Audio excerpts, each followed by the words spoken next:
Y el día de hoy, nuestra invitada, la doctora Chan Kom, es licenciada en Derecho por la Pontificia Universidad Católica del Perú, bachiller en Derecho por la misma universidad, doctoranda en Derecho Penal en la Universidad de Salamanca, España, y en la Universidad de Sao Paulo, en Brasil. Tiene un máster en Derecho Penal por la Universidad de Salamanca. Ha realizado también estudios en Taiwán a través de la obtención de una beca concedida por la Southern Taiwan University en Taiwán, estudios de intercambio en Derecho Penal en la Universidad Pablo de Olavide en Sevilla, España. Socia fundadora del estudio Padilla y Chan Abogados desde enero del año 2007 a la fecha. Ha sido abogada del estudio Roger Young Abogados, miembro ad honor en el grupo de trabajo encargado de revisar y evaluar la normatividad aplicable al caso de extranjeros privados de su libertad. Se desempeña en la vida académica como catedrática de la Pontificia Universidad Católica del Perú en el curso Derecho Penal, Bases Legales para la Gestión e Introducción a la Metodología de la Investigación Jurídica. Recibamos pues en la cátedra de los jueves a la doctora Romy Chan Kom con su tema El tipo subjetivo en la teoría del delito, importancia a la luz del planteamiento de la teoría del caso.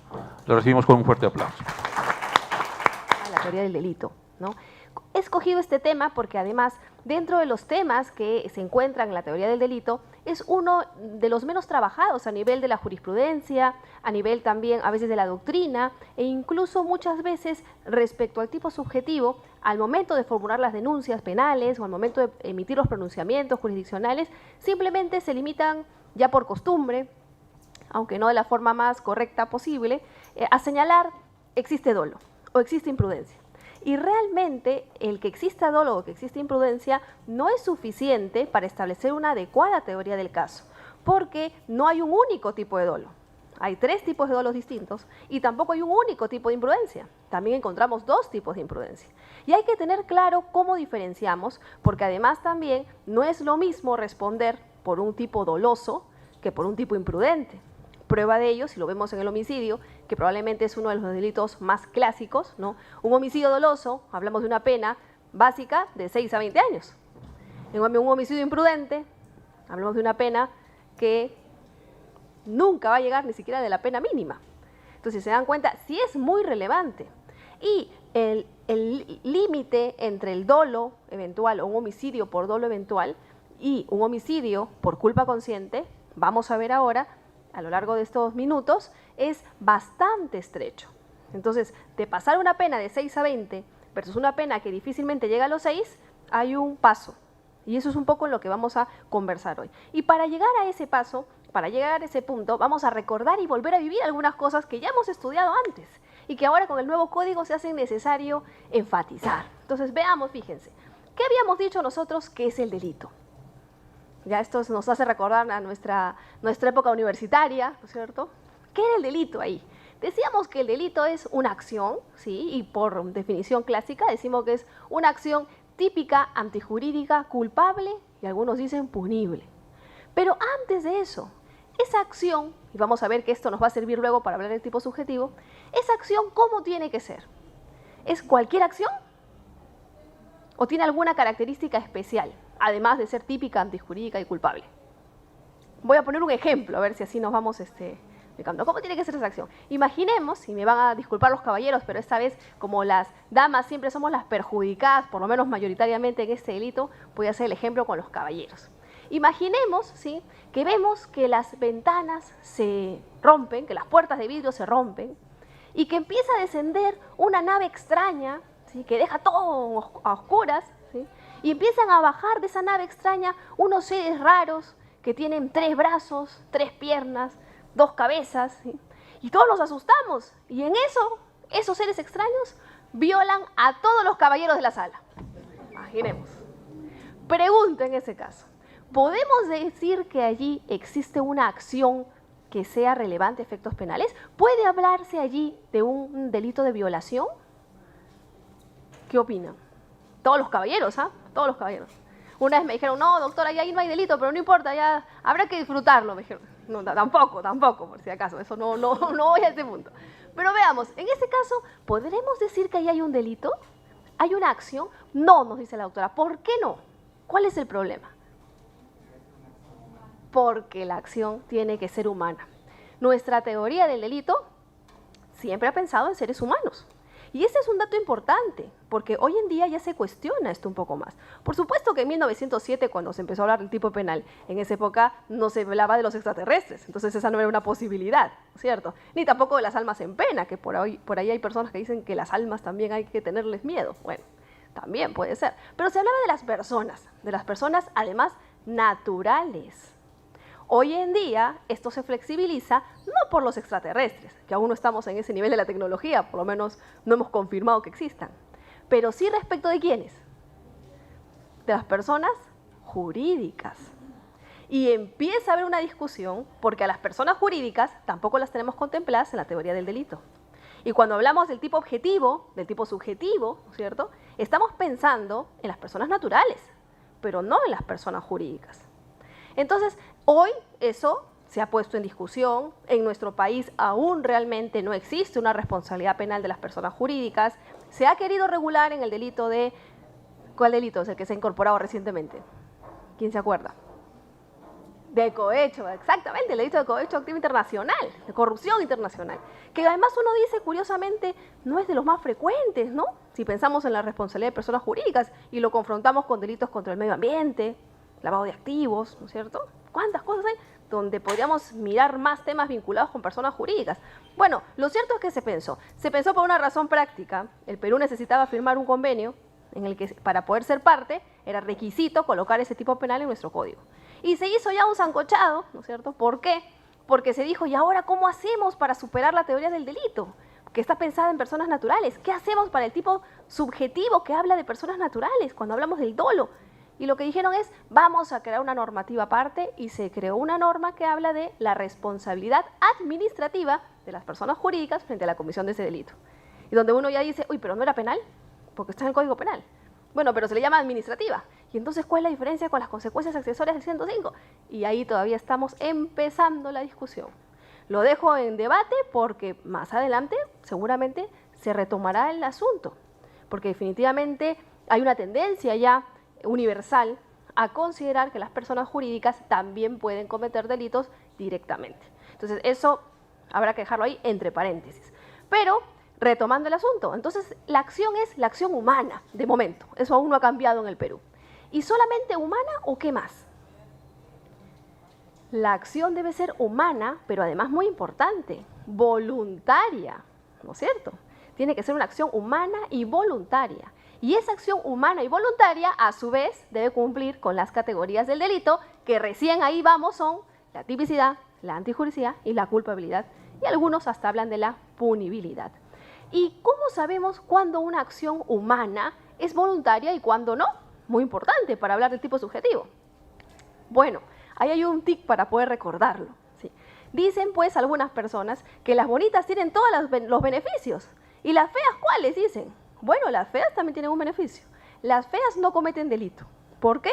Porque tenemos aquí a los supuestos de ausencia de acción. ¿Qué cuáles son? F, de fuerza física irresistible, E, de estados de inconsciencia, y A, de actos o movimientos reflejos. FEA, así no nos olvidamos nunca, ¿no es cierto? Entonces, cuando haya una FEA, ahí no habrá delito. Y ojo, ¿qué es fuerza física irresistible? Fuerza externa, ojo, no es la fuerza psicológica, ¿no es cierto?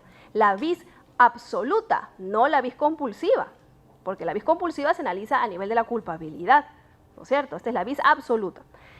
¿Qué más? Los estados de inconsciencia. Cuando una persona está en estado de inconsciencia, no habrá acción humana voluntaria. Ejemplo de estado de inconsciencia. ¿Cuál puede ser? Muchos saben la clásica, ¿no? Los sonámbulos, dicen. Cuando uno va sonámbulo, cuando uno va hipnotizado. Cuando uno va hipnotizado tampoco comete delito. Bueno, son supuestos, además, no muy vistos a nivel jurisprudencial, sobre todo por una razón, porque quien alega el estado de inconsciencia lo tiene que probar. Aquí la carga de la prueba no está en el Ministerio Público, está quien alega este supuesto ausencia de acción o es encontrarse en un supuesto de FEA, ¿no es cierto?, de FEA. Y los actos reflejos, típico acto reflejo, voy al doctor, el doctor golpea la rodilla, ¿y qué pasa con la rodilla? ¿Qué pasa con el pie? Se levanta. ¿Lo puedo evitar? No, y si lo puedo evitar, algo está pasando, ¿no es cierto? Porque eso no es normal, es un acto reflejo que todas las personas tenemos. Si producto de esa levantada de pierna yo lesionara a alguien, ¿se podría decir que yo he cometido delito? No, ¿no es cierto? Porque no hay una acción humana voluntaria, fue involuntario. En esos supuestos no habrá delito. Y ejemplo de la fuerza física irresistible, para no dejarla de lado. Imaginemos, pues, que resulta que Roxana, imaginemos, si tiene a su novio Pedro de toda la vida. Y en eso Roxana observa que Pedro está con otra chica. Uy, no, dice, los ve saliendo de un hotel. Ah, no, dice, algo ha pasado aquí. Y en venganza lo ve a Pedro esperando al Metropolitano, ve que detrás hay otro señor y empuja a este otro señor para que a su vez empuje a Pedro y Pedro caiga en las vías del Metropolitano y sea atropellado por el Metropolitano. En ese caso, el señor que fue empujado por Roxana, ¿cometería delito? No, porque él realmente no pudo resistirlo. Fue una fuerza física, la de Roxana, externa a él, ¿no es cierto?, que lo empujó y generó que él empujara a su vez a la persona de adelante. Entonces, en ese caso también hablaremos de un supuesto de ausencia de acción. Allí no habrá delito. Esos están fuera del marco, fuera de las acciones penalmente relevantes. Y por tanto, sobre esto no tiene sentido analizar si la acción es típica, antijurídica y culpable. Porque cuando hay un supuesto de ausencia de acción, ya no pasaré a la siguiente etapa. Y la siguiente etapa, sí, aquí viene, es lo que nosotros conocemos como las 3 categorías del delito: la tipicidad, la antijuricidad y culpabilidad. La punibilidad no está incluida porque no siempre está. Está en algunos casos y en otros no es relevante.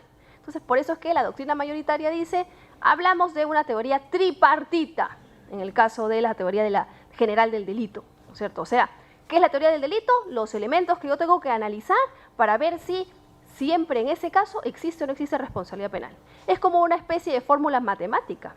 Por eso decimos que el derecho también es ciencia, ¿no es cierto? Y establecemos ciertos criterios que nos permitan siempre establecer reglas. Entonces yo ya sé que si cometo una acción típica, antijurídica y culpable, cometo delito y soy sancionado penalmente, ¿no es cierto? Es una regla. ¿Y qué entendíamos nosotros por tipicidad? ¿Recuerdan? Ahí nos recordamos y volvemos a vivir. ¿La tipicidad qué era? Era justamente el conjunto de elementos objetivos, de elementos descriptivos que se pueden percibir con los sentidos, o de elementos normativos definidos por el legislador o por alguna otra norma, ¿no es cierto?, que componían la conducta típica. Ahí está el sujeto activo del delito, el análisis del sujeto pasivo, el análisis de la imputación objetiva, el análisis de la conducta típica, del bien jurídico protegido, del tipo subjetivo, que vamos a ver ahora, que a ese punto quiero llegar después, ¿no es cierto? Y todos los elementos que, si existen, configuran el ilícito penal. Luego veíamos, después de la tipicidad, que si existía tipo penal, si existía tipicidad, pasábamos a un siguiente análisis, que era el de la antijuricidad. ¿Y qué se analiza en la antijuricidad? Las famosas causas de justificación, ¿no es cierto? Todo lo que está prohibido, lo que es contrario, por eso es contra lo jurídico, contra el derecho. Todo eso se analizaba en la antijuricidad. Por ejemplo, la legítima defensa, el estado de necesidad justificante, ¿cierto? El cumplimiento de un deber, el ejercicio legítimo de un derecho, el consentimiento, muchos lo encajan aquí también. Todo eso en la antijuricidad. Y luego había una última categoría, que es la culpabilidad, donde analizamos la capacidad de reproche de la persona. Que el sujeto sea capaz de darse cuenta de que su conducta es mala. Hay personas que no están en capacidad de hacer eso. Ejemplo, ¿qué pasa si a un loco yo le doy una botella y el loco agarra la botella de vidrio y me rompe la cabeza? Imaginemos que yo al loco lo llevo a un tratamiento psiquiátrico, lo dejo no lo puedo mandar preso porque es inimputable, ¿no es cierto? Lo mando a un manicomio, al loco le dan tratamiento, todo, y un día sale de visita. Y yo agarro y le digo, mira, acá tengo otra botella de vidrio, qué bonita. ¿Qué creen que va a hacer con la botella? Me la va a volver a tirar en la cabeza probablemente. Porque no es capaz de darse cuenta que tirarme la botella en la cabeza es malo. No es capaz de interiorizar que el delito de lesiones es un atentado contra un bien jurídico. No lo puede ver. Por eso no es culpable. Eso lo analiza una culpabilidad. ¿Se acuerdan? ¿Hasta ahí estamos todos? ¿Sí? ¿No es cierto? Bueno, les cuento una cosa. Esto que nosotros hemos aprendido, que en esa época era la postura mayoritaria, en realidad hoy en día ya no la es. Por ejemplo, Roxin, Muñoz Conde, por darles nombres de penalistas conocidos, que son referentes de nuestra doctrina, de además nuestra jurisprudencia, de nuestro sistema, básicamente, aquí en el Perú, ¿no? No son tripartitas. ¿Por qué? Porque se descubrió o se cuestionó que realmente el mensaje de la teoría tripartita no era el mensaje normativo correcto para el ciudadano. Y surgió por eso la teoría bipartita, que junta a la tipicidad y a la antijuricidad en una única gran categoría, que es la antijuricidad global o el tipo global de injusto. Y reduce a dos categorías el análisis: al tipo global de injusto y a la culpabilidad, o a la antijuricidad vista globalmente y a la culpabilidad. Reduce dos en uno. Y ustedes dirán, sí, pero esto qué teórico, qué aburrido, esto para qué nos hacemos tanto problema. Bueno, y además, dicho sea de paso, en penal pues nos encanta hacer teorías, ¿no es cierto? A veces le llamamos a lo mismo de 5 formas diferentes, y son todo lo mismo. Entonces dirán, ¿y esto para qué sirve? Bueno, en realidad sí tiene una relevancia desde el punto de vista del mensaje normativo al ciudadano. ¿Por qué? Porque en la teoría tripartita, ¿cuál era el mensaje que nosotros le dábamos al ciudadano? Era el siguiente: tipicidad, ahí se decía, no mates. El que mata será reprimido con pena privativa de libertad. No mates. Matar, decían los que seguían esa teoría tripartita, siempre es malo. Por eso matar es una conducta típica. Si yo mato y le clavo un cuchillo a otro, tipicidad, ¿no es cierto? Estoy dentro de los elementos del tipo penal. Matar es malo siempre, decían los tripartitos. Y luego pasaban a la antijuricidad y decían, matar es malo siempre, pero a veces está justificado.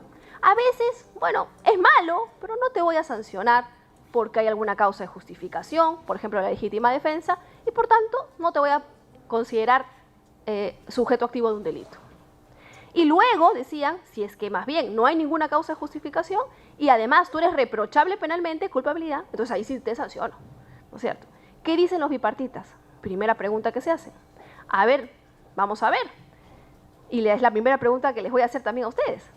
¿Matar siempre es malo? ¿Eso es cierto? ¿Qué opinan?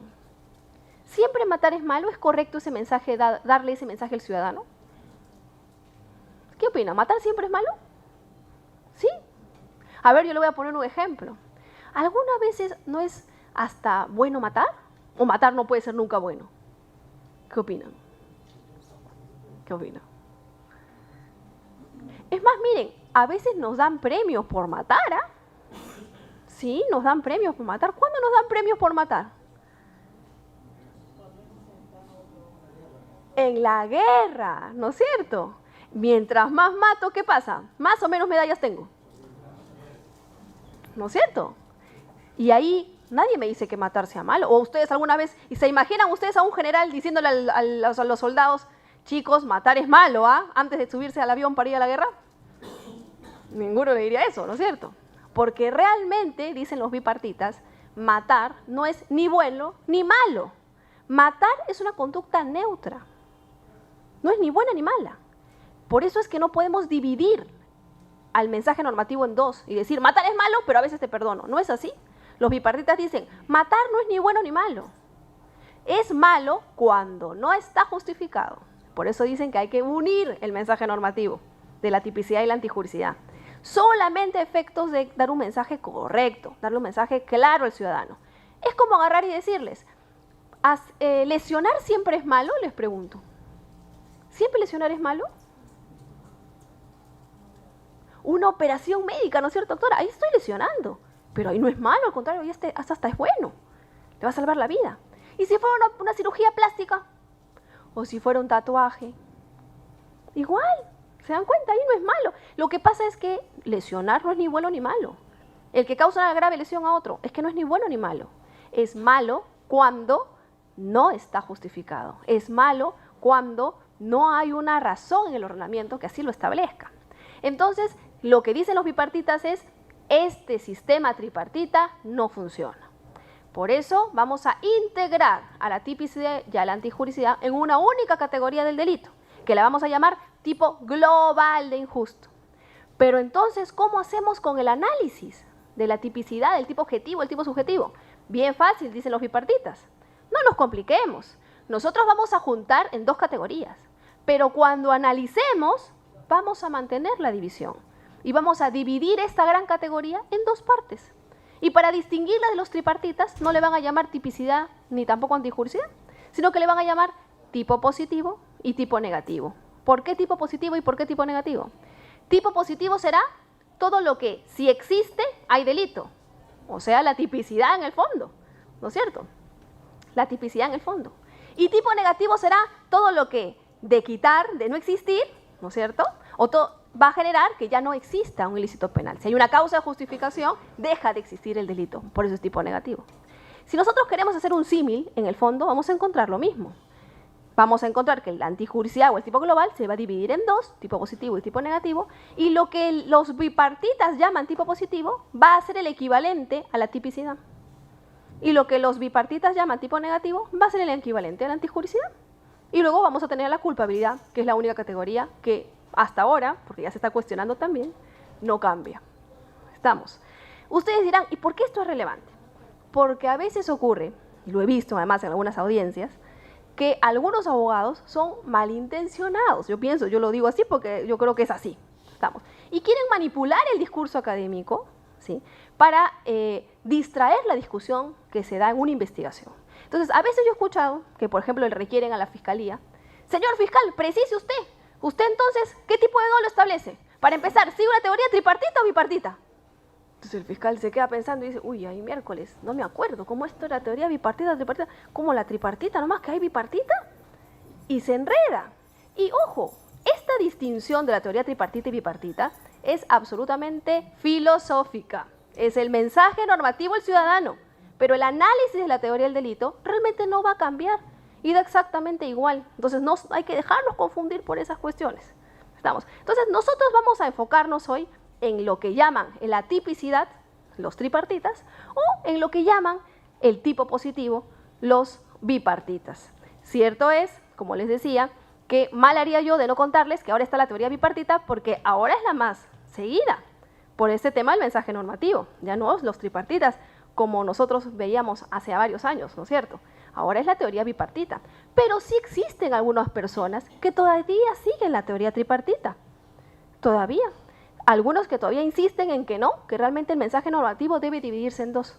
Pero lo cierto es que la gran mayoría de la doctrina, Roxin, por ejemplo, a quien recogemos en los temas de autoría y participación, a quien gracias a su teoría del dominio funcional, ¿no es cierto?, hemos podido incluso emitir una sentencia condenatoria aquí contra un expresidente de la República, ¿no es cierto?, él es bipartita. Entonces, cuando nosotros vayamos, nos acerquemos a los libros, vamos a encontrar que la distinción está en dos. Dicho esa aclaración, vamos a enfocarnos ahora en el tipo subjetivo dentro de la tipicidad o del tipo positivo, que ya sabemos que es lo mismo. Nosotros sabemos que dentro del tipo, dentro de la tipicidad o del tipo positivo, vamos a encontrar en el tipo objetivo elementos como el sujeto activo, el objeto jurídico, físico, o el bien jurídico protegido, por ejemplo, está ahí, la conducta descrita en el tipo penal, y esos elementos los vamos a poder acreditar, los tenemos que además establecer, dejar acreditados para poder condenar a una persona o decir que su conducta cumple con todos los elementos del tipo objetivo, pero además, y ahí nos olvidamos, vamos a encontrar lo que se exige en el tipo subjetivo, que es el dolo y es la imprudencia. Y vamos a detenernos entonces aquí. Veamos, ¿qué es el dolo? Tradicionalmente nosotros hemos dicho que el dolo es conocimiento más voluntad, que tiene dos elementos. Esa es la postura mayoritaria, eso es algo que hasta ahora no cambia y en todo el mundo eso es así. Estamos, por ahí ahora vamos a encontrar que hay unas opiniones distintas, ya las vamos a ver también. Conocimiento porque es que el sujeto tiene que representarse lo que va a hacer. Y voluntad en el sentido de que el sujeto quiera lo que se va a hacer. Estamos, esos dos elementos. Y además, voluntad, porque ¿cómo es la acción? La acción es humana y voluntaria. Entonces no podemos restarle algo inherente a la acción. Por eso, cuando analizamos el tipo subjetivo de la acción, decimos que es conocimiento más voluntad. Y en función a estos dos elementos, vamos a encontrar tres tipos de dolo y dos tipos de imprudencia. Tres tipos de dolo, ¿cuáles son? El dolo directo o de primer grado, el dolo de consecuencias necesarias o el dolo de segundo grado y el llamado dolo eventual.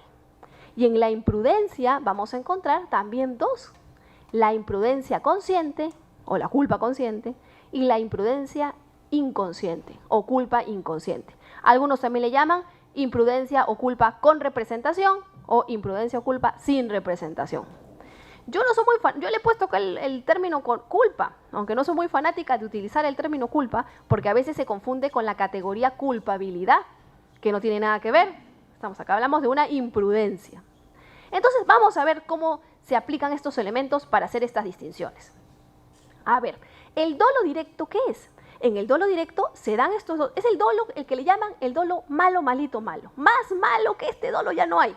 ¿Por qué? Porque aquí el sujeto conoce, se representa que si realiza una acción puede generar un resultado lesivo y además quiere realizar ese resultado lesivo. O sea, hay conocimiento y voluntad de conseguir un objetivo determinado. Y eso es ya más malo que eso no puede haber. Yo, por ejemplo, imaginemos, quiero matar a alguien, le quiero disparar y sé que si le disparo se puede morir. Y a pesar de eso, le disparo porque quiero que se muera. Ya más malo que eso no hay. Vamos, dolo directo, por eso es directo. Vamos. Pero luego tenemos también al dolo de consecuencias necesarias o dolo de segundo grado. En este caso también hay conocimiento. El sujeto se representa que si realiza una acción va a producir un resultado. Y también hay voluntad, pero esta voluntad es una voluntad condicionada. ¿A qué me refiero? Voy a poner un ejemplo. Imaginemos que yo quiero matar a un empresario que tiene mucho dinero y que siempre va con su chofer. Y yo me he dado cuenta que la única manera de llegar a ese empresario es poniendo una bomba en su auto. Pero si yo le pongo la bomba en el auto y reviento la bomba, ¿quién más va a morir? Además del empresario. El chofer. Sobre el empresario, ese es el objetivo, ese es el que yo quiero matar. Sobre él habrá dolo directo. Pero si muere el chofer también, ¿qué habrá? Un dolo de consecuencias necesarias, porque el chofer o la muerte del chofer era una consecuencia necesaria para conseguir mi principal objetivo, que era la muerte del empresario. Hay conocimiento, sí, yo me represento, que si yo tiro el bombazo, va a morir el chofer también. Y hay voluntad, sí, pero voluntad condicionada a conseguir un primer objetivo. Por eso el segundo objetivo lo quiero, sí lo quiero, pero lo quiero porque además persigo uno primero y porque sé que es una consecuencia necesaria de la primera acción. Por eso hay un dolo de consecuencias necesarias. Hasta ahí no hay complicación alguna, se puede todavía aprobar probatoriamente, todo eso es sencillo de poder establecer. ¿Dónde arrancan nuestros problemas? Cuando hablamos del dolo eventual. ¿Por qué? Porque en el dolo eventual el sujeto también se representa que algo malo puede pasar. El sujeto no lo quiere. Y ustedes dirán, pero si no lo quiere, ¿por qué lo sanciono como dolo? Porque a pesar de no quererlo, el sujeto asume la producción del resultado. Muestra un menosprecio por el bien jurídico. En términos coloquiales, es la clásica de le importa un rábano. Por eso es dolo. Asume la producción. Consciente. Hablan algunos de la teoría del consentimiento, del asentimiento. ¿Sí? No le interesa, muestra un menosprecio por el bien jurídico, por eso es dolo. ¿Y qué pasa con la culpa consciente? La culpa consciente se distingue del dolo eventual porque el sujeto también se representa que algo malo puede pasar si realiza esa conducta. No la quiere, al igual que en el dolo eventual, no la quiere. Pero ¿por qué aquí sí es imprudencia consciente y no dolo eventual? Porque no la quiere, pero no es que muestre un menosprecio por el bien jurídico, no es que asuma la producción del resultado, es que confía en que nada malo va a pasar. Por eso es que yo creo que la culpa consciente tiene un eslogan publicitario, que ustedes lo escuchan a cada rato. ¿Han escuchado la canción esta del seguro? Todo va a estar bien. ¿Han escuchado? Todo va a estar bien. ¿No es esa canción? Pase lo que pase, todo va a estar bien. ¿Por qué? Porque cuando uno actúa con culpa consciente, uno actúa representándose el resultado. No quiere que el resultado pase, pero confía en que nada malo va a pasar. Confía en que todo va a estar bien. El problema, y ahora les voy a poner un ejemplo para que ustedes visualicen el problema, es que aquí sí tenemos problemas probatorios. Voy a colocar el ejemplo, fíjense. Primero un ejemplo de dolo eventual. Imaginemos que María y José son pareja desde hace 5 años. Y ellos toda la vida salen, ¿no? María, José. Y María, chica rara, porque ya todas las damas y los caballeros sabemos aquí que las mujeres todas somos bien buenas, ¿no es cierto? Todas las mujeres somos bien buenas, nada de que hay mujeres interesadas, ¿no? Todas somos bien buenas. Pero María era una excepción. Y resulta, ¿sí?, que un día agarra y se da cuenta que José dice, uy, ya llevo 5 años con José Y José con su mismo carrito no progresa, no me pide matrimonio, no. Y resulta que ha venido el amigo de José, Raúl, del extranjero, y dice, y Raúl, mira, tiene su camionetaza que se ha comprado. Y María, que es una excepción a la regla, porque todas las mujeres somos bien buenas, ¿sí?, decide hacer cambio en el equipo. Y lo deja José por Raúl. Se lo deja José por Raúl. Y empieza a salir con Raúl. Y José se entera y dice, ¿pero qué pasó? Si cuántos años ya con María, si tan buena que era ella. Y dice, no, o sea que me ha dejado porque Raúl tiene un mejor carro que yo. No, va a ver ahora. Todo el dinero que he ahorrado, que yo estaba ahorrando para comprar una casita, para quedarnos juntos, me lo voy a gastar en una camioneta último modelo 4x4 y voy a esperar a María a la salida de su trabajo. Imaginemos que María es profesora y trabaja en un colegio, ¿sí? Y voy a agarrar a toda velocidad con mi camionetaza para que vea lo que se ha perdido. Y cuando quiera volver conmigo le voy a decir, no, ya, lo siento. Y así estructura su plan José, ¿sí? Y dicho y hecho, se compra un camionetón nuevecito del año, ¿sí? Y agarra y espera a María, que va a salir del colegio de trabajar, 12 del mediodía, porque María, imagínense que trabaja en el nido, ¿sí? Y en eso dice, cuando María salga voy a acelerar a toda velocidad para que vea y se quede impresionada con mi camioneta.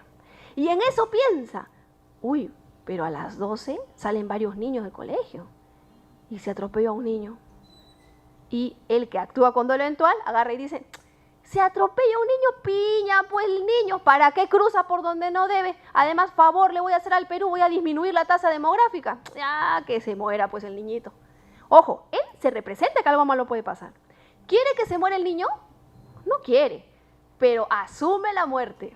Muestra un menosprecio. Y dicho y hecho, agarra, espera a María, acelera y lamentablemente atropella a un niño. No puede esquivar, lo mata. Bueno, ejemplo de doble eventual. Ahora veamos un ejemplo de culpa consciente. Imaginemos el mismo caso, ¿sí? María deja a José, José va a vengarse de María, se compra su supercamioneta, va al colegio a las 12, espera la salida, la ve a María salir y antes de acelerar piensa, uy, pero están saliendo varios niños y se atropella algún niño. Y actúa con culpa consciente y dice, no, pero ¿cómo lo voy a atropellar yo si ya yo tengo años manejando? Lo esquivo, pues no pasa nada. Además esta camioneta tiene super frenos, y no, todo va a estar bien. Y recuerda la canción del seguro, ¿no es cierto? Todo va a estar bien, dice, no, todo va a estar bien, pase lo que pase, todo va a estar bien. Acelera y no puede evitar impactar contra un niño y lo mata. Pregunta aquí, ¿cómo? Imaginemos que está afuera, en la esquina del colegio, mirando todo, ¿sí? Sandrita, que vende su pan con chicharrón a la salida del colegio, ha mirado todo lo que pasa. ¿Y qué cosa ve Sandrita en el primer caso, el doble eventual? ¿Qué es lo que ella ve? Ve a José acelerando a toda velocidad y matando a un niño. ¿Y qué ve en el segundo caso de la culpa consciente? Ve lo mismo, igual. ¿Y cómo haría el juez ahora para saber si José actuó asumiendo la muerte del niño o confiando en que nada malo iba a pasar? No habría manera. La única manera de estar seguro sería abrirle la cabeza, mirar adentro, cerrarla y volverla a coser. Y eso no lo vamos a poder hacer, ¿no es cierto? Hay un problema. Y ahí surge el dilema. Uy, qué difícil, decimos. Entre el dolo eventual y la culpa consciente hay un paso. Pero es un paso decisivo, porque estamos hablando de un paso de 6 a 20 años con máximo 4. Estamos, homicidio doloso, homicidio imprudente. ¿Qué creen que alegará el abogado de José? ¿Homicidio doloso o homicidio imprudente? Imprudente. ¿Y qué creen que alegará la madre del niño que murió? ¿Se acuerdan el caso Utopía? ¿Se dan cuenta? Eso es relevante, y en realidad es relevante en todos los casos. En tránsito esto es fundamental, por ejemplo. Porque pregunta, ¿el mismo análisis se aplicará si resulta que no hablamos de José y su camioneta nueva, sino de un chofer de una empresa de transporte que tiene 150 papeletas y 3 accidentes previos? ¿Habrá doble eventual, culpa consciente? Entonces se complica el análisis. Eso ha hecho que muchas personas digan, oye, el elemento voluntad, esto de si asume, esto de si confía, nos complica mucho, ¿no? A nosotros como fiscales, a los jueces, a ustedes como jueces, a nosotros como jueces, a nosotros como abogados. Es una complicación. No, mejor hay que eliminarlo. Y surge allí Ramón Ragués, que plantea que como el elemento, bueno, él no lo plantea, pero él lo recoge y lo hace más popular, ¿sí? Y habla del problema probatorio en el dolo. Y dice, ¿y cómo probamos esta diferencia? Mejor no hay que tomar en cuenta la voluntad. Antes de pasar a Ramón Ragués, simplemente para terminar el cuadro, ¿y qué pasará en la culpa consciente? En la imprudencia consciente, el sujeto tampoco quiere que algo malo pase, ¿sí? Tampoco se lo representa, no se da cuenta que eso puede pasar. ¿Y por qué se le sanciona? Porque debió habérselo representado, pues. Ese es el problemita. Ejemplo, imaginemos, ¿sí?, que ahora en la noche va a haber otra conferencia en este ambiente, en esta aula, y los micrófonos empiezan a fallar. Entonces le pedimos que venga un electricista, ¿sí?, y el electricista empieza a revisar ahí los cables, qué ha pasado, ¿no? Empieza a darse cuenta que hay un corto en uno de los enchufes y saca todos los cables y dice, uy, hay que reparar esto, hay que cambiarlo para que en la noche de la conferencia todo funcione perfecto. Pero resulta que ese día está jugando Perú, fútbol. Y el electricista dice, oye, pero está en pleno partido, pues. No, pero es urgente, hay que arreglar esto. Oye, pero si hacen gol me avisan, para salir corriendo. Sí, no te preocupes, te avisamos. Entonces el electricista saca los cables, pela los cables, va a hacer el cambio de los cables y en eso escucha que la gente grita ¡gol! ¿No es cierto? Y sale corriendo a ver el gol. Uy, que hubo mano, no hubo mano, dicen por ahí. Y se queda distraído ahí conversando sobre la mano y la no mano en el gol. Y bueno, ya pasó, pues no, uy, ¡gol, qué bien! Regresa y uy, la señorita que hacía limpieza muerta al costado de los cables. ¡Uy, qué pasó! Pero si todos estamos viendo el fútbol. Es que como a ella no le gustaba el fútbol, ella aprovechó en limpiar, pues aprovechando que todos estaban afuera. Y ahora murió electrocutada. ¿Cuál es el problema ahí? El problema es que el electricista no se representó que si dejaba el cable suelto, alguien se podía electrocutar. ¿No es cierto? No se lo representó. Pero ¿cuál es el problema? Oye, se lo tenía que haber representado, porque ¿cómo dejar el cable suelto? Si ese es su trabajo, él tiene ahí, ¿no es cierto?, una obligación, tenía que haber verificado pues que no dejaran los cables sueltos. No quería que se muera. Claro, ni siquiera se representó que alguien se podría morir, pero justamente por no habérselo representado, se le sanciona por imprudencia inconsciente. ¿Y qué pasa en los casos en los que el sujeto no se representa que algo malo puede pasar? Pero ni siquiera Superman se lo hubiera representado. No había forma de que se lo representara. Por ejemplo, el sujeto que le dice, suegrita, ándate de vacaciones, mira, hay un avión que sale, no sé, pues cruza por el Triángulo de las Bermudas, me ha dicho que es bien bonito por ahí, anda, yo te pago todo. Sí, con la esperanza, ojalá se caiga el avión, dice, ¿no? Ojalá se caiga el avión. Y imaginemos que la logra embarcar a la señora. Pasa por el Triángulo de las Bermudas y se cae el avión. ¿Ahí le podremos atribuir responsabilidad a él? Él la mandaba con la esperanza de que se muera. Él la mandaba, es más, estaba rezando, había puesto todas sus velitas ahí. No, ¿por qué? Porque, a ver, él, en realidad, fíjense, ese es un caso fortuito, porque era imprevisible que el avión se cayera así. No era algo que uno pudiera realmente representarse. ¿Se dan cuenta? Algo que normalmente eso no pasa, pues. Cuando eso es así, no está en este cuadro, eso es caso fortuito y no se sanciona. Estamos nosotros en este cuadro, que es el tipo subjetivo, que son las únicas fórmulas para poder configurar un ilícito a nivel subjetivo. Entonces, regresemos otra vez a nuestra discusión entre el dolo eventual y la culpa consciente. Ahí está nuestro problema, porque si se dan cuenta, el dolo directo, el dolo de consecuencias necesarias y la culpa consciente, eso es relativamente simple de poder dilucidar. Tengo que acreditarlo igual. Si el fiscal establece una imputación, tiene que establecer qué tipo de dolo. Si el juez va a emitir una sentencia, también tendría que justificar. ¿Por qué? Porque es igual condenar por dolo de directo que por dolo de segundo grado o por dolo eventual. ¿La pena será la misma o lo tendré que tomar en cuenta al momento de terminar la pena? Lo tengo que tomar en cuenta y lo tengo que fundamentar por eso. ¿No es cierto? Es un aspecto, como les decía, que no se observa mucho en nuestra jurisprudencia en general, pero es algo en lo que hay que trabajar, sobre todo ahora con el nuevo código, porque el abogado de la defensa o el abogado de la contraparte o el fiscal o el juez va a pedir esa fundamentación. Y yo tengo que estar en capacidad de poder hacerla en el momento. Y además tener una teoría del caso que la contemple. Porque si agarran y me preguntan a mí, disculpe, señor abogado, ¿y usted está imputando por dolo directo o por dolo eventual? No le puedo decir, bueno, cualquiera, ¿no? Tengo que precisar cuál, ¿no es cierto? Porque la defensa que hará la otra parte no será la misma. Igual será en el caso de los magistrados, igual para todos. Entonces vamos a regresar al tema del dolo eventual y la culpa consciente, que es lo que trae los problemas. Entonces yo les decía, a nivel probatorio hay una complicación allí, porque Sandrita, que es la que vende su pancito con chicharrón, ve lo mismo. Eso ha llevado a que algunos planteen que desaparezca el elemento voluntad.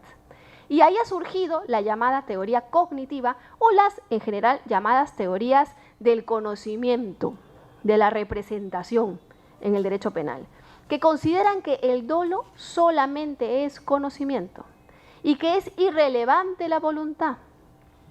De manera que, si el magistrado lograra probar, o sea, mejor dicho, si el fiscal lograra probar, ¿no es cierto?, y el magistrado observara, se convenciera, tuviera la convicción de que en realidad sí ha habido una representación del hecho, ya sería suficiente para decir que hay dolo. De esta manera, como la voluntad no importa, y da exactamente lo mismo, en el dolo directo, en donde hay conocimiento y hay voluntad, ¿eso qué sería? ¿Dolo o imprudencia? Según esta teoría cognitiva. Dolo, porque hay conocimiento. El dolo de consecuencias necesarias, donde hay conocimiento y voluntad, ¿qué sería? Dolo también, porque hay conocimiento. El dolo eventual, donde también hay conocimiento y no voluntad, pero por lo menos se asume, también sería dolo. Y la culpa consciente, donde también hay representación, también sería dolo. Y lo único que no sería dolo, ¿sería qué? La imprudencia inconsciente, porque ahí no hubo representación. Estamos. Ojo, esta teoría es mucho más dura, ¿no? Porque considera que hasta la culpa consciente, en realidad todo eso es dolo. Imagínense, si fuese temas de tránsito, todos irían procesados ¿por qué delito? Por delitos dolosos. Porque en todos los casos, cuando me paso la luz roja, cuando no respeto el paso de cebra, ¿no es cierto? Es que ahí yo estoy representándome que algo malo puede pasar. Lo que pasa es que no lo quiero porque confío en que nada malo va a pasar, que es la tradicional culpa consciente. Canto mi canción del seguro, ¿no es cierto? Pero en realidad, si nosotros seguimos la teoría cognitiva, ahí igual habría dolo. Es mucho más dura. ¿Estamos? El problema es que justamente no toma en cuenta la voluntad. ¿Y qué dijimos que era la acción en el derecho penal? La acción humana y voluntaria. Ahora, ustedes se preguntarán entonces, ¿y entonces a quién se le puede ocurrir sacar una teoría así? Es que la teoría sí tiene sentido, pero tiene sentido para otros supuestos. ¿Cuáles supuestos? Por ejemplo, la responsabilidad penal de las personas jurídicas. Porque preguntan, si nosotros tuviéramos regulada la responsabilidad penal de la persona jurídica, ¿tendría sentido que yo analice con una teoría cognitiva, perdón, una teoría volitiva al elemento subjetivo? ¿Yo voy a encontrar en una persona jurídica voluntad? No, pero sí puedo encontrar representación, ¿se dan cuenta? Esta teoría surge en ese contexto, pero no para aplicar a las personas naturales, porque sería desconocer un elemento esencial del ser humano. El ser humano, como decían los finalistas, actúa con un fin, actúa con una finalidad. No es que actúe por actuar, ¿no es cierto? Todos queremos algo, siempre. Entonces no puedo separar ese elemento, pero si no lo puedo separar, ¿cómo hago para poder probar? ¿Es imposible? Y en realidad no es imposible, lo que pasa es que es más difícil. Por ejemplo, fíjense, en el caso que yo les planteaba, en el caso de María y José, ¿no es cierto? De José que atropella con todo a estos niños. ¿Cómo podrían ustedes fijarse, qué elementos podrían atender para poder mirar si José confió en que nada iba a pasar o actuó asumiendo la muerte de los niños? ¿Qué creen que podría tomarse en cuenta? ¿Qué sería interesante evaluar en ese caso? ¿Qué pedirían? Por ejemplo, imaginemos que José ya tiene 100 multas anteriores. Eso, si es que nosotros corroboráramos que José tiene 100 multas antes por infracciones al reglamento de tránsito. Pregunta, ¿eso sería un elemento que podría llevarme al dolo eventual o a la culpa consciente? ¿La culpa consciente o el dolo eventual? ¿Qué opinan? O imaginemos, peor aún, que resulta que José tenía un documento donde el dueño, el que le vende el carro, esta camioneta 4x4, le dice, oye, mira, te estoy vendiendo esta camioneta, pero hazle revisar los frenos, ¿sabes? Porque hay un problema con el frenado, a veces falla. Pregunta, ¿a qué nos inclinaría este nuevo documento? ¿A culpa consciente? ¿A que José asumió confiando en que todo iba a estar bien, culpa consciente? ¿O a que José asumió que, bueno, si se moría un niño, se moría, pues? Dolo eventual, ¿se dan cuenta? Y si resulta que José, además, no está en ese caso, sino que José, hemos descubierto que José siempre ha querido tener niños, lamentablemente no puede, e incluso hace 10 años creó una fundación donde él alimenta y también ayuda y paga los estudios de 20 niños. ¿Eso sería un elemento relevante o sería irrelevante? Puede puede ser relevante, porque ¿qué nos evidenciaría? Oye, a José no le da igual la muerte de un niño. Tal vez José actuó confiando en que no iba a matar a ninguno. ¿Se dan cuenta? Entonces, si hay elementos que nos pueden llevar. ¿Qué más? El frenado de las huellas del carro. Les cuento una cosa, por ejemplo. Depende de los carros. Ahora, hay jueces que no saben esto, pero yo me he enterado esto recientemente con ocasión justamente de un ejercicio académico que hicimos, donde un perito nos lo contó. Fíjense, resulta que ahora los carros modernos tienen como una especie de máquina, así como tienen los aviones su caja negra, los carros modernos, los carros estos de marca, ¿no es cierto?, tienen también sus cajas negras, ¿eh? Entonces, ustedes le pueden pedir a la concesionaria que descifre la caja negra y le puede decir si frenó, si no frenó, cuál es la fórmula con la que normalmente conduce el conductor. O sea, el carro memoriza lo que el conductor va haciendo y va reaccionando en función al conductor que tiene. Es como, por eso dicen que el carro no se presta, dicen, ¿no es cierto? El carro no se presta. Claro, porque es que el carro tiene como una especie de memoria inteligente que va guardando un patrón de comportamiento del conductor. Si frena en brusco, si frena en seco constantemente, se acelera a más de 120 kilómetros por hora, todo eso el carro va guardando como una especie de memoria inteligente.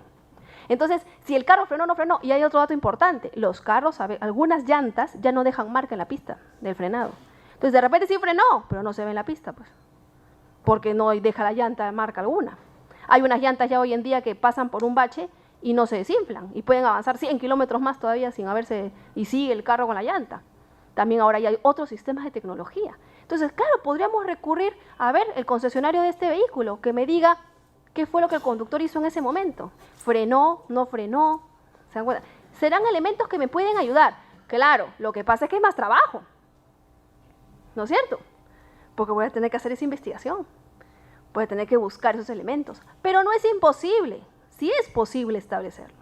Y eso también nos lleva a otra cosita adicional que hay que tomar en cuenta cuando planteemos una teoría del caso. Ya ahora, como está este nivel de exigencia en donde uno tiene que manejar el tipo objetivo y el tipo subjetivo, habrá que pensar bien si tengo suficientes elementos para poder plantear una teoría del caso con un dolo eventual o si mejor me aseguro con un tema de culpa consciente. Porque si yo voy con una teoría de dolo eventual, cuando no tengo suficientes elementos para probarlo, entonces lo que va a pasar es que se me va a caer el caso y me voy a quedar sin nada. Entonces, habrá que analizar eso primero también para ir seguros, para ir con una estrategia de defensa, ¿no es cierto? Una estrategia jurídica. Y eso es un poco lo que se busca hacer manejando estas categorías del tipo subjetivo. Si yo no manejo con claridad estos elementos del dolo, entonces luego voy a tener complicaciones. Ahora, lo cierto es que también la doctrina ha establecido otros elementos complementarios para poder distinguir entre el dolo eventual y la culpa consciente. A título de ejemplo, he traído los criterios propuestos por Roxin, que además a mi parecer es uno de los penalistas más influyentes que tenemos en el siglo, ¿no es cierto? Hay otros, por ejemplo, Puig plantea otros elementos, Strattenberg también, hay muchos autores.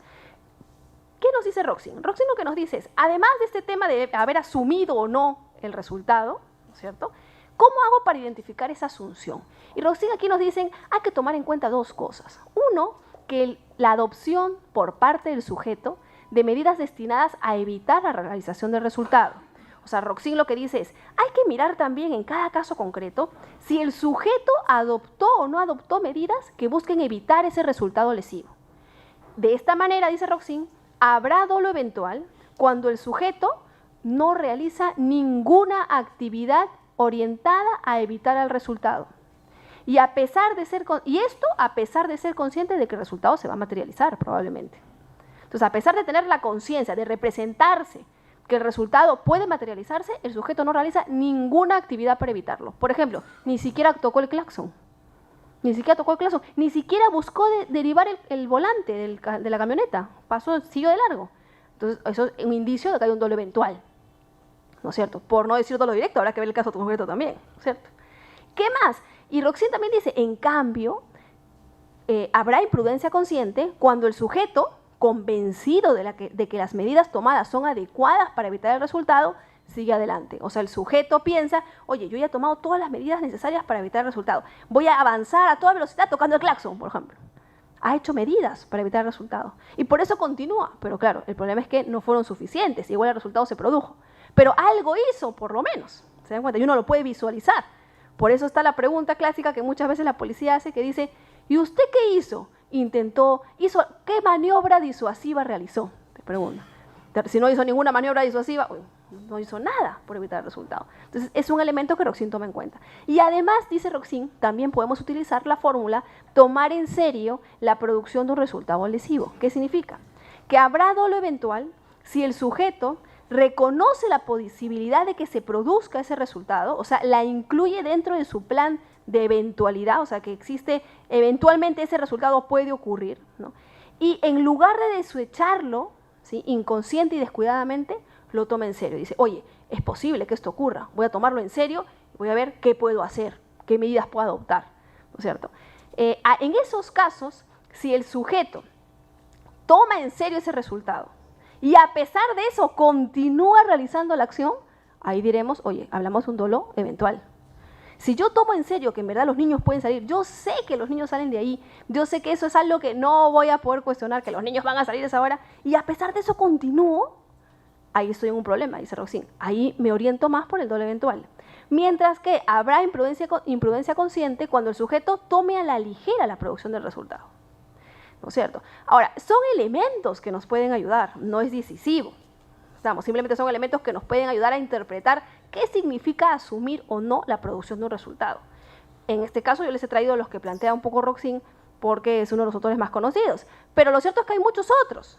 Lo importante en el fondo sí es que nosotros tengamos en cuenta que no es lo mismo y que sí tenemos que establecer claramente elementos que nos permitan estar o acreditar un supuesto de otro supuesto y lo más importante, fundamentarlo cuando haga mi teoría del caso respecto a un tema concreto.